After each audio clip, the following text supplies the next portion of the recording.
The sleek glass doors of Harrison Financial swung open with unusual force as CEO Rebecca Chen stormed through the lobby, her designer heels clicking against the polished concrete floor like a metronome counting down to disaster. In her trembling hands, she clutched a manila envelope containing divorce papers that would end her 12-year marriage to David, papers she'd already mentally prepared herself to sign before the day was over. The weight of those documents felt heavier than any billion-dollar acquisition she'd ever overseen. Before we jump back in, tell us where you're tuning in from, and if this story touches you, make sure you're subscribed, because tomorrow, I've saved something extra special for you. Rebecca had built Harrison Financial from a small investment firm into one of Seattle's most respected financial powerhouses, but today she felt like everything she'd worked for was crumbling around her. The company occupied 3 floors of a converted warehouse in Pioneer Square, its industrial-chic design reflecting Rebecca's belief that traditional corporate stuffiness had no place in modern business. Exposed brick walls, reclaimed wood conference tables, and floor-to-ceiling windows created an atmosphere that was both professional and surprisingly warm, though Rebecca felt none of that warmth as she made her way to the elevator. The argument with David that morning had been their worst yet, a culmination of months of growing distance and miscommunication that had finally reached its breaking point. He'd accused her of caring more about quarterly reports than their relationship, while she'd fired back that he had no understanding of the pressure she faced as a female CEO in a male-dominated industry. The words had cut deep on both sides, but it was David's final statement that had shattered something irreparable between them. He'd looked at her with exhaustion in his eyes and said he felt like he was married to a stranger, someone who'd forgotten how to be human in her relentless pursuit of professional perfection. As Rebecca waited for the elevator to arrive, she noticed Marcus Rodriguez near the reception desk, methodically wiping down the surfaces with the same careful attention he brought to every task around the office. Marcus had been part of the Harrison Financial family for almost 2 years, though family might have been too generous a term for how most employees viewed the night-cleaning staff. He was a quiet man in his early 40s, with gentle eyes and calloused hands that spoke of years of hard work, the kind of person who moved through the building like a ghost, completing his duties without fanfare or recognition. What most people didn't know about Marcus was that he arrived early for his evening shift every day, not because he was overly eager about mopping floors and emptying trash cans, but because those extra hours allowed him to be present when his 8-year-old daughter Sophia was dropped off after her dance classes. The Harrison Financial building had become an unexpected sanctuary for both father and daughter, a place where Sophia could do her homework in the employee break room while Marcus began his rounds, their quiet conversations echoing through the empty halls as they shared stories about their respective days. Rebecca had noticed this routine months ago, initially feeling mild irritation that personal family time was happening in her professional space. However, something about the gentle way Marcus spoke to his daughter, the patience he showed when helping her with math problems, and the obvious love that radiated between them had gradually shifted her perspective. She'd grown fond of hearing Sophia's laughter drift through the building, a sound that somehow made the sterile corporate environment feel more alive and human. But today, as Rebecca stood there clutching her divorce papers, she found herself envying the easy affection she witnessed between Marcus and Sophia. Preparing and narrating this story took us a lot of time, so if you are enjoying it, subscribe to our channel. It means a lot to us. Now, back to the story. When was the last time she and David had shared that kind of natural, unguarded connection? When had their conversations become nothing but logistical discussions about schedules, finances, and the increasing demands of their respective careers? The realization that she couldn't remember made her grip the envelope even tighter. Marcus glanced up from his cleaning duties as the elevator doors opened, offering Rebecca the same polite nod he gave every employee, but something in her expression made him pause. In all the time he'd worked at Harrison Financial, he'd never seen the composed CEO look quite so vulnerable, so completely defeated, despite her perfectly pressed business suit and carefully arranged appearance. There was a rawness in her eyes that reminded him of his own reflection during the darkest days after Sophia's mother had walked out on them, leaving behind nothing but a note and the overwhelming responsibility of single parenthood. Rebecca stepped into the elevator but hesitated before pressing the button for her floor, her hand hovering over the control panel as if the simple act of moving upward would seal her fate. The divorce papers felt like they were burning through the manila envelope, and for a moment she considered turning around, walking back out of the building, and pretending this day had never happened. But that would only delay the inevitable, and Rebecca Chen had never been one to avoid difficult decisions, even when they involved dismantling the most important relationship in her life. The elevator began its ascent toward the executive floor, carrying Rebecca toward what felt like the end of everything she'd once believed about love, partnership, and the possibility of having both a successful career and a meaningful marriage. She'd spent years telling herself that David understood the sacrifices necessary for building something significant, that he supported her ambition even when it meant missed dinners, canceled vacations, and conversations that happened in hurried moments between meetings and conference calls. But somewhere along the way, those sacrifices had accumulated into something neither of them knew how to bridge. As the elevator climbed past the second floor, Rebecca caught a glimpse of Marcus through the glass, still methodically working his way through the lobby, and she found herself wondering about his story. How did a man who clearly cared so deeply about his daughter end up working nights as a custodian? What circumstances had led him to this job, and how did he manage to maintain such obvious warmth and patience with Sophia when his own life must surely have its share of challenges and disappointments?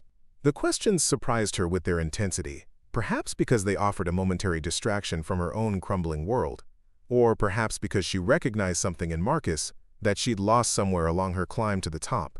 Rebecca's corner office on the third floor overlooked Elliott Bay, where ferries moved like gentle giants across the gray water, carrying passengers toward destinations that seemed infinitely more peaceful than her current reality. The view had once inspired her during difficult negotiations and challenging board meetings, but today it only emphasized how isolated she felt from the normal rhythm of life happening below. She set the manila envelope on her mahogany desk, the sound unnaturally loud in the silence of the after-hours building. The divorce papers had been delivered by messenger that afternoon, prepared by David's attorney with clinical precision that stripped away 12 years of shared history into property divisions and custody arrangements. Rebecca had insisted they could handle things amicably, that two intelligent adults could navigate the end of their marriage without turning it into a battlefield. But seeing their relationship reduced to legal terminology felt like a betrayal of everything they had once meant to each other. David Mitchell had been her college sweetheart, a journalism major with dreams of writing the kind of investigative pieces that could change the world. When they met at the University of Washington, Rebecca was already showing signs of the ruthless ambition that would eventually make her a millionaire before 30, while David possessed a gentle idealism that balanced her drive with compassion and perspective. They had complemented each other perfectly in those early days, Rebecca's practical mind helping David understand the business side of media, while his creativity taught her that success meant nothing without purpose. Their wedding had been a small affair in David's hometown of Spokane, surrounded by family and friends who genuinely believed they were witnessing the beginning of something beautiful and lasting. Rebecca remembered dancing with David in the community center they had rented for the reception, feeling certain that they could navigate any challenge as long as they faced it together. She had been 26 then, full of confidence that love and determination could overcome any obstacle, that building a life together would be as straightforward as building a business plan. The first cracks in their relationship had appeared so gradually that neither of them recognized the warning signs until it was almost too late to address them. David's journalism career had struggled to gain traction in an industry increasingly dominated by digital media and shrinking newsroom budgets. He had taken freelance assignments that paid poorly but fulfilled his sense of purpose, writing about local environmental issues and social justice topics that mattered to him but generated little income. Meanwhile, Rebecca's financial consulting firm was experiencing explosive growth, demanding longer hours and more travel as her reputation in the Seattle business community continued to expand. Rebecca had tried to be supportive during David's career struggles, offering both emotional encouragement and practical suggestions for transitioning into more stable fields like corporate communications or public relations. But David had interpreted her advice as criticism, feeling that she viewed his passion for investigative journalism as naive and impractical. Their conversations about finances became increasingly tense as Rebecca found herself carrying most of their household expenses, while David pursued stories that sometimes took months to research and rarely generated enough payment to justify the time invested. The turning point had come 2 years ago when David was offered a staff position at a small weekly newspaper in Bellingham, an opportunity that would have required them to relocate and would have meant Rebecca giving up the business she had spent a decade building. The salary was modest, barely enough to cover their basic expenses, but it represented everything David had been working toward, a chance to write meaningful stories about issues that affected real people in their daily lives. Rebecca had initially tried to find a compromise, suggesting David could commute or that they could maintain separate residences temporarily, but the logistics proved impossible, and the emotional distance between them continued to grow. David had ultimately turned down the position, a decision that haunted their relationship even though neither of them openly acknowledged its impact. Rebecca knew he resented her for being the reason he had sacrificed his dreams, while she felt guilty for having built something successful that seemed to preclude his happiness. They had stopped talking about their respective careers altogether, focusing instead on surface-level discussions about weekend plans and household responsibilities that kept them functional as roommates, but disconnected as partners. The irony was that Rebecca's professional success had originally been motivated by a desire to create the kind of financial security that would allow David the freedom to pursue meaningful work without worrying about practical concerns like mortgage payments and health insurance. She had imagined herself as the practical partner who would handle business matters while he focused on creative endeavors, a division of labor that seemed logical and mutually beneficial. Instead, her success had become a source of resentment and inadequacy that poisoned their ability to celebrate each other's achievements or support each other's struggles. 3 floors below, Marcus Rodriguez was beginning his evening cleaning routine with the systematic approach he brought to every task, starting with the first-floor reception area before working his way upward through the building. His daughter Sophia sat at a small table in the employee break room, carefully working through her third-grade homework with the focused concentration she had inherited from her father. The math problems that challenged her were nothing compared to the emotional equations Marcus dealt with every day, balancing his love for Sophia with the practical realities of providing for her as a single parent in an expensive city. Marcus had not always been a custodian, though he rarely spoke about his previous life to anyone at Harrison Financial. 5 years earlier, he had been Dr. Marcus Rodriguez, a licensed marriage and family therapist with a successful private practice in Portland. His office had been filled with couples seeking to rebuild their relationships, individuals struggling with anxiety and depression, and families trying to navigate major life transitions together. He had specialized in helping dual-career couples find ways to support each other's professional ambitions while maintaining emotional intimacy, an area of expertise that felt increasingly relevant as he watched the corporate culture around him. The transition from therapist to custodian had been neither sudden nor voluntary, but rather the result of circumstances that had systematically dismantled the life he had carefully constructed.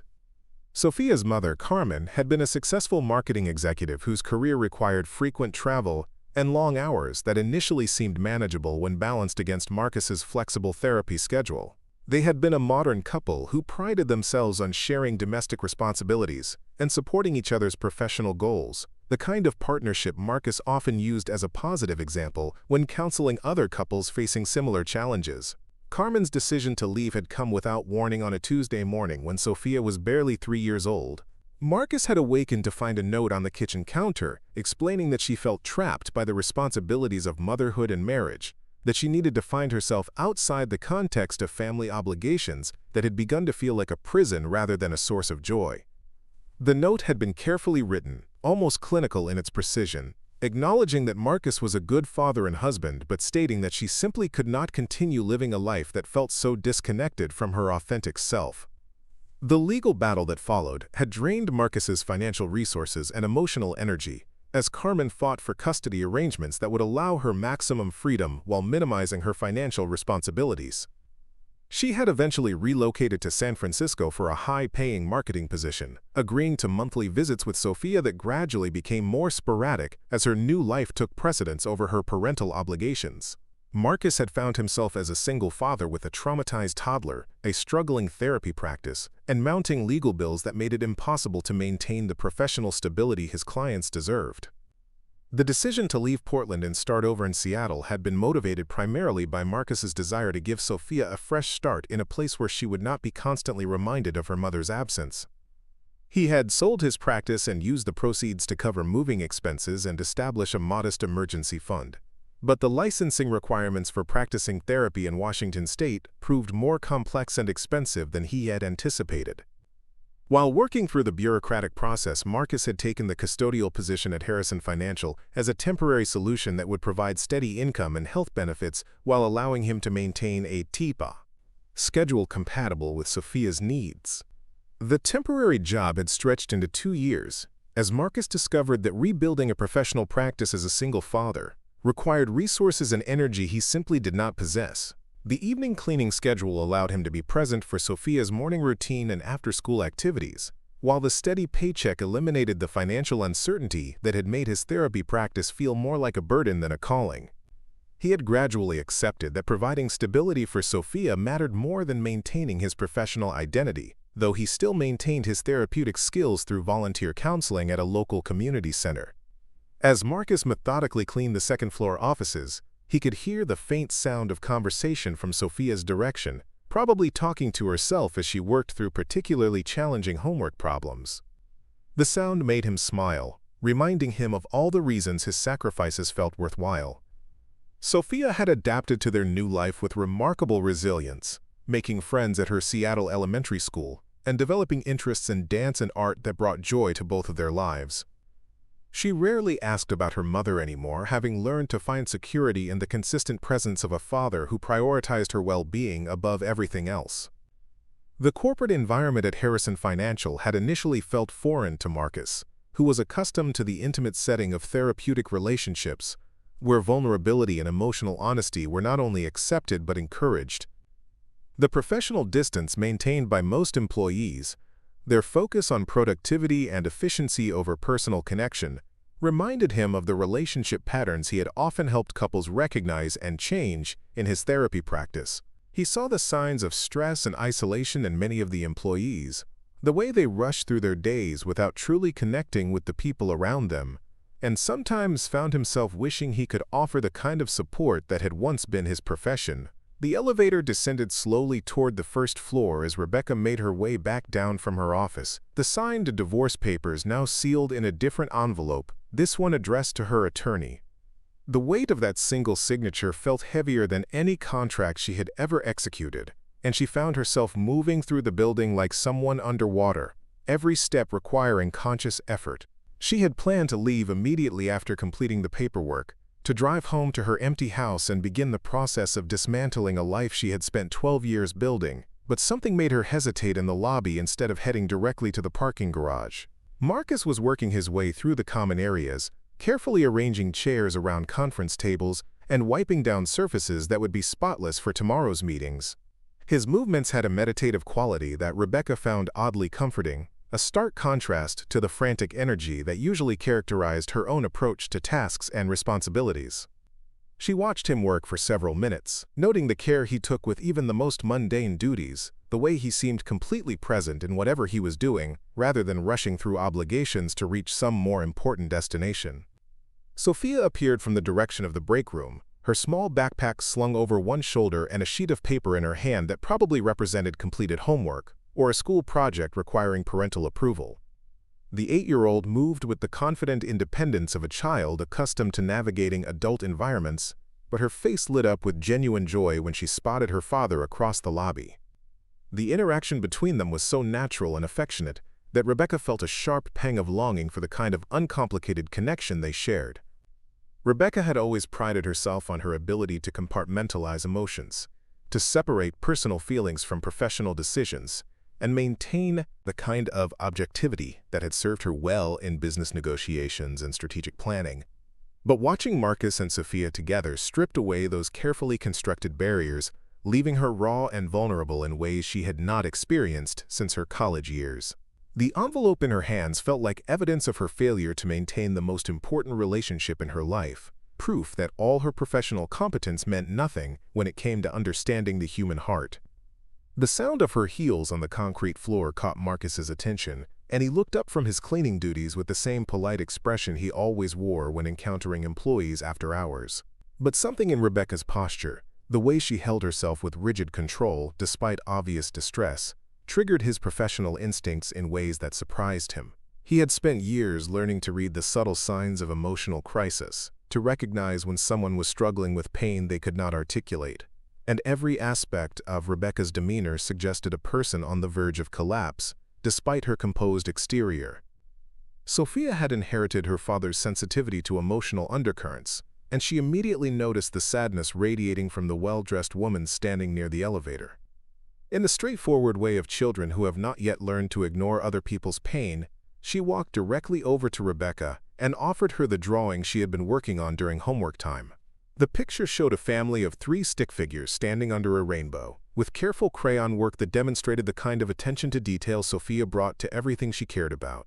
Rebecca accepted the drawing with hands that trembled slightly, struck by the innocent generosity of a child who would offer her artwork to a stranger simply because that stranger looked sad. The simple kindness of the gesture unlocked something in Rebecca that months of marriage counseling and careful conversation had failed to reach, and she found herself fighting back tears that threatened to destroy the professional composure she had maintained throughout this terrible day. The drawing represented everything she and David had once planned to create together, a family built on love and mutual support, rather than the competition and resentment that had ultimately torn them apart. Marcus approached quietly, recognizing the signs of someone experiencing a moment of profound vulnerability and understanding the importance of offering support without intrusion. His therapeutic training had taught him that healing often happened in unexpected moments when people's defenses were temporarily lowered, when genuine human connection could reach places that formal counseling sessions sometimes could not access. He had learned to trust his instincts about when to offer help, and when to simply create space for people to process their emotions at their own pace. The conversation began hesitantly, with Rebecca explaining that she had been dealing with some personal challenges and Sophia's kindness had caught her at a particularly difficult moment.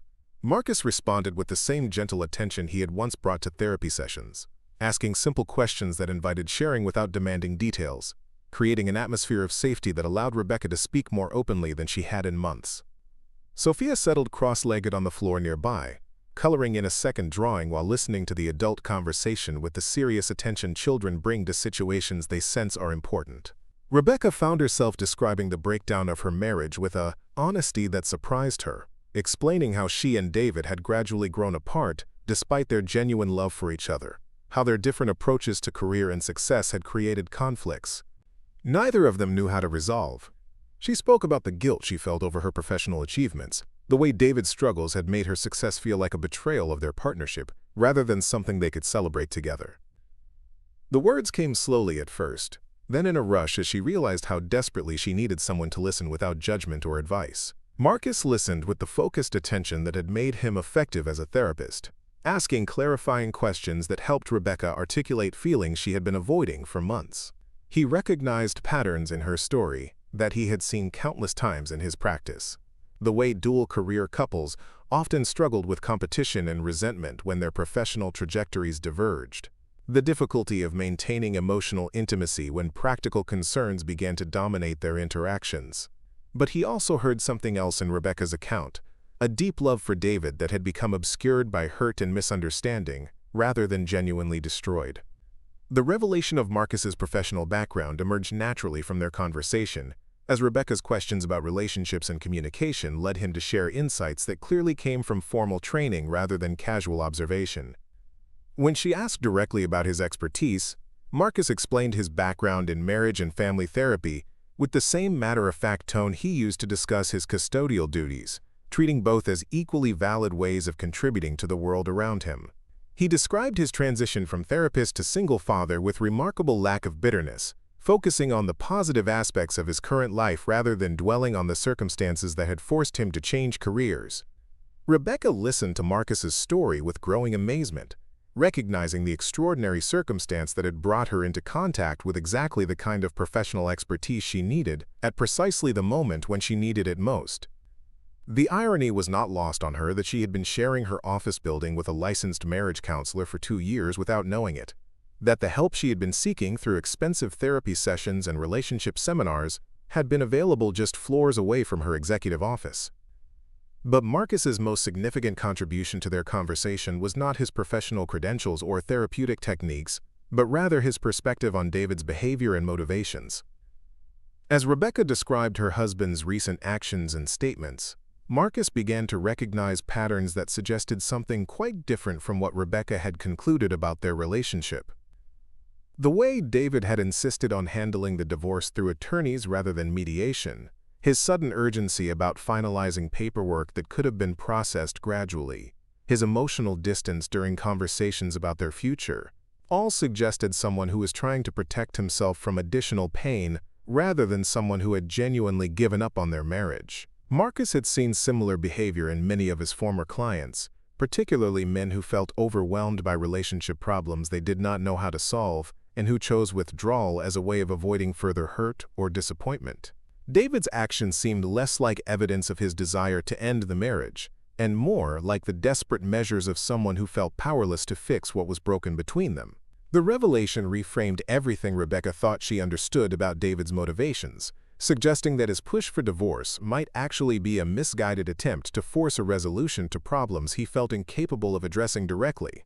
Sophia had finished her second drawing during the adult conversation, this one showing two stick figures holding hands under a sun that took up most of the page. She offered this picture to Rebecca as well, explaining that happy endings were always possible as long as people remembered to be kind to each other. The simple wisdom of a child who had experienced loss but maintained faith in the possibility of love and connection struck Rebecca as more profound than anything she had read in relationship books or heard in therapy sessions. The evening had grown late as their conversation continued, but none of them seemed eager to break the spell of genuine connection that had developed in the quiet lobby. Rebecca found herself thinking about David with compassion rather than resentment for the first time in months, considering his actions from perspectives that Marcus's insights had made possible. The divorce papers in her purse no longer felt like an inevitable conclusion, but rather like one possible outcome among many, a choice that deserved more careful consideration than the emotional desperation that had motivated her to sign them. Marcus recognized that Rebecca was experiencing the kind of breakthrough that could change the entire trajectory of her marriage if she chose to act on the new understanding they had developed together. But he also knew that lasting change required more than a single conversation, that rebuilding trust and communication in a damaged relationship took time, patience, and commitment from both partners. The most important thing he could offer Rebecca was not solutions to her marriage problems, but rather the confidence that those problems were solvable if both she and David were willing to approach them with honesty and mutual respect. The drive to Rebecca's house in Queen Anne felt different than any journey she had taken in months, as if the familiar streets had been transformed by the conversation that had shifted her entire perspective on her marriage. The divorce papers sat unsigned in her passenger seat, no longer representing an inevitable conclusion but rather a premature decision she had almost made in a moment of despair and misunderstanding. The insights Marcus had shared about David's behavior patterns had unlocked possibilities she had not considered, reframing his recent emotional withdrawal as protective rather than dismissive, desperate rather than indifferent. Rebecca pulled into her driveway at nearly 10:30, surprised to see lights still on throughout the house and David's car parked in its usual spot beside the garage. She had expected him to be staying at his brother's apartment as he had for the past week, avoiding the tension that seemed to permeate every conversation they attempted. The sight of his presence filled her with a mixture of hope and anxiety, uncertainty about how to begin a conversation that could either rebuild their relationship or confirm that the damage between them was truly irreparable. David was in the kitchen when Rebecca entered through the side door, standing at the counter with a cup of coffee that had probably grown cold hours earlier. He looked exhausted in a way that went beyond physical tiredness, the kind of emotional depletion that comes from wrestling with impossible decisions and finding no clear answers. When he saw Rebecca, his expression shifted through several emotions before settling into the careful neutrality he had adopted during their recent interactions, a protective mask that prevented either of them from accessing the genuine feelings underneath. The conversation began awkwardly, with both of them dancing around the real issues while discussing practical matters like work schedules and weekend plans. Rebecca found herself studying David's face for signs of the protective behavior Marcus had described, noticing details she had missed during their recent arguments when her own hurt and frustration had dominated her perception. The way David avoided eye contact during emotional topics, his tendency to shift conversations toward logistics when feelings became too intense, his sudden decisiveness about divorce after months of trying to avoid the subject altogether, all seemed to support Marcus's theory about defensive withdrawal rather than genuine disengagement. Rebecca made the decision to share her evening's revelations gradually, starting with a description of her conversation with Marcus without immediately revealing his professional background. She explained how talking to someone outside their situation had helped her recognize patterns in their relationship that had become invisible to both of them, ways they had stopped truly listening to each other and started responding to assumptions rather than actual communication.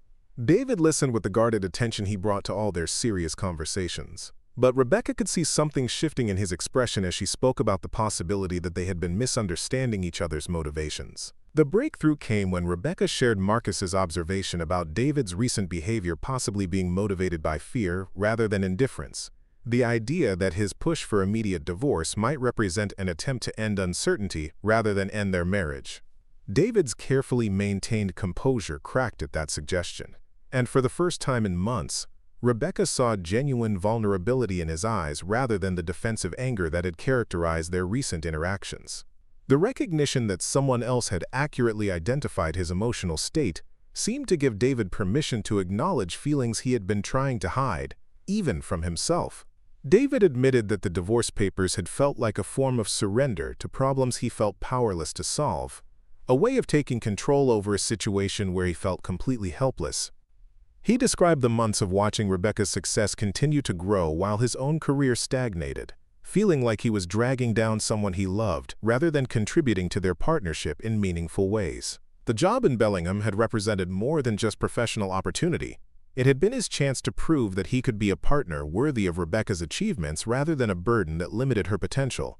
Rebecca listened to David's explanation with new understanding, recognizing how her attempts to be supportive had sometimes been interpreted as condescending, how her practical suggestions about career alternatives had felt like criticism of his chosen profession. She began to see how her own defensive responses to his struggles had created a cycle where both of them felt misunderstood and undervalued, where their genuine love for each other had become obscured by hurt feelings and miscommunication.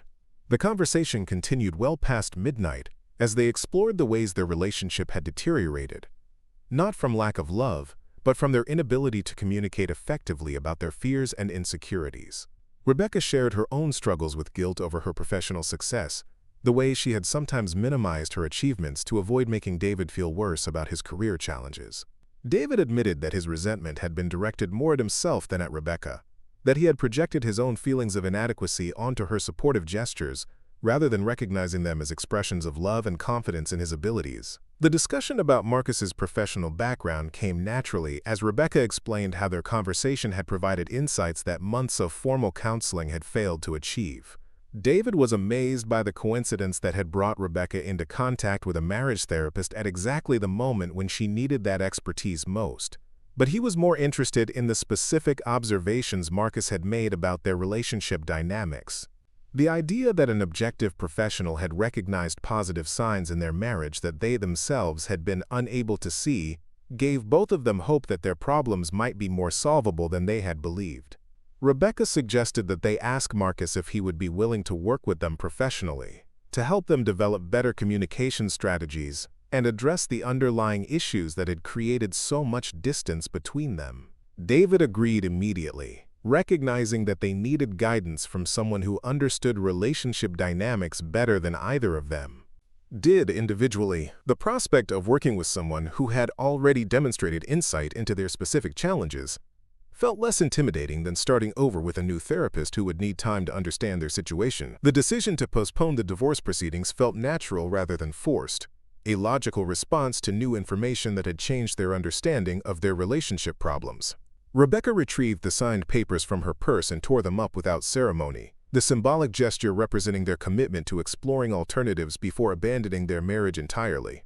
David watched her destroy the documents with obvious relief, confirming Marcus's assessment that his desire for quick resolution had been motivated by anxiety, rather than genuine eagerness to end their relationship. They spent the rest of the evening discussing practical steps they could take to begin rebuilding their connection, starting with small changes in their communication patterns and daily routines. Rebecca suggested they institute regular check-ins where they could discuss their feelings about work and relationship challenges without trying to solve each other's problems immediately. David proposed that they plan weekly activities that had nothing to do with their careers, opportunities to rediscover the aspects of their relationship that had originally brought them together. The conversation also addressed the broader issues that had contributed to their relationship crisis, including Rebecca's tendency to prioritize work over personal relationships, and David's struggle to find professional fulfillment that matched his values and interests. They acknowledged that these challenges would require ongoing attention and could not be resolved through good intentions alone, but they felt optimistic about their ability to address them together rather than as individual problems that competed with their partnership. Marcus had left his contact information with Rebecca before they parted ways in the lobby, and she sent him a text message the following morning, asking if he would be willing to meet with both her and David to discuss the possibility of formal counseling sessions. His response came quickly, expressing his willingness to help while also explaining the ethical considerations involved in transitioning from informal conversation to professional therapeutic relationship. He suggested they begin with a consultation session, where they could discuss their goals and determine whether he was the right therapist for their specific needs. The consultation meeting took place the following weekend in a coffee shop near Marcus's apartment, with Sophia quietly drawing at a nearby table while the adults discussed relationship dynamics and therapeutic approaches.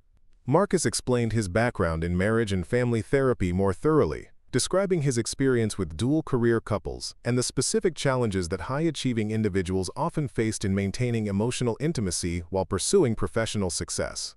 He also shared his own experience as someone whose marriage had ended despite his professional expertise, acknowledging that understanding relationship theory did not guarantee personal relationship success.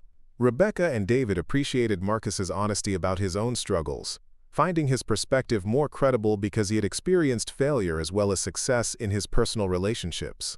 They felt comfortable with his suggestion that they begin with weekly sessions focused on improving their communication skills and identifying the underlying needs that had been getting lost in their conflicts about practical issues like career decisions and financial responsibilities. The first formal therapy session took place in Marcus's home office, a small room he had converted from a bedroom to accommodate his volunteer counseling work and occasional private clients. The space felt more personal than a traditional clinical setting, with Sophia's artwork decorating the walls alongside Marcus's diplomas and professional certificates. The informal atmosphere helped Rebecca and David feel more relaxed than they had during previous attempts at couples counseling, more willing to be vulnerable and honest about their fears and expectations. Marcus began their work together by helping them identify the positive aspects of their relationship that had survived their recent crisis, strengths they could build upon rather than problems they needed to fix. He guided them through exercises designed to improve their listening skills and help them express their needs more clearly, techniques that addressed the communication breakdowns that had contributed to their growing distance from each other. The sessions felt productive rather than confrontational, focused on developing new skills rather than analyzing past failures. 6 months later, Rebecca stood in the same lobby where her marriage had nearly ended, but everything felt transformed. The Harrison Financial Building buzzed with a different energy now, one that Marcus had helped cultivate through the employee wellness program Rebecca had created specifically for him.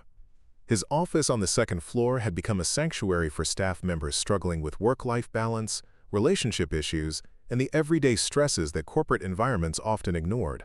David arrived for their lunch date carrying a manuscript under his arm, his face glowing with the satisfaction of someone who had finally found his professional calling. The investigative piece about workplace mental health resources had been picked up by a major magazine, launching the freelance career he had always dreamed of, but never quite managed to achieve.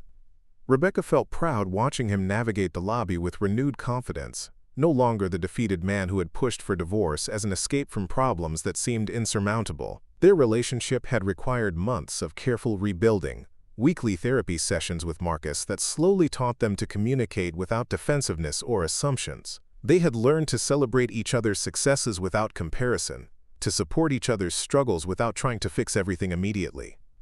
The work had been difficult and sometimes frustrating, but both of them recognized that they were creating something stronger than what they had lost. Marcus emerged from the elevator with Sophia, who had become a regular presence in the building after school. The 8-year-old had developed friendships with several employees who looked forward to her cheerful greetings and artistic contributions to the break room bulletin board. Her relationship with Rebecca had evolved into something resembling an aunt and niece dynamic, built on shared art projects and weekend adventures that David often joined.